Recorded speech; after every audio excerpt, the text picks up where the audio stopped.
ఒక రాయచోటి అనే చిన్న విలేజ్ నుంచి వచ్చారు మీరు, రాయలసీమ నుంచి, ఇవన్నీ ఉండింది కదా. సో ఆ టైంలో ఎలా ఏమనిపించింది మీకు? ఆ స్ట్రగుల్స్ అన్ని మర్చిపోయారా యాజ్ యాక్టర్ గా, లేదంటే ఒక కిక్కిచ్చి ఉంటుంది కదా? వెరీ హై అండి. నాకు మా ఊర్లో నిజంగా మా ఊరికి ఒకే బస్సు ఉంటుంది. మా ఊరికి ఇప్పటికీ 7 గంటలకు ఒక ట్రిప్ వస్తుంది. ఇదే మళ్ళీ వెళ్ళి రావాలి 10 గంటలకి, 3 గంటల బస్సు, 5 గంటల బస్సు, రాత్రి 10 గంటల బస్సు. ఇంతే మా ఊరికి, ఇది ఒకటే ఉంటుంది.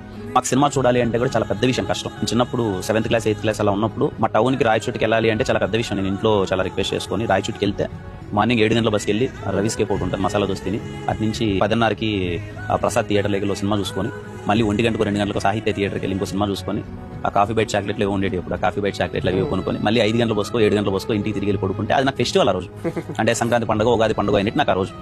అలాంటి ఫేస్ మాది బేసిక్. మా ఫ్యామిలీస్లో ఎవరికి తెలియదు, ఎవరు చదువుకోలేదన్న. అమ్మ నాన్న 5 నుంచి 6 క్లాస్ వరకు, నేను తెలుగు మీడియం.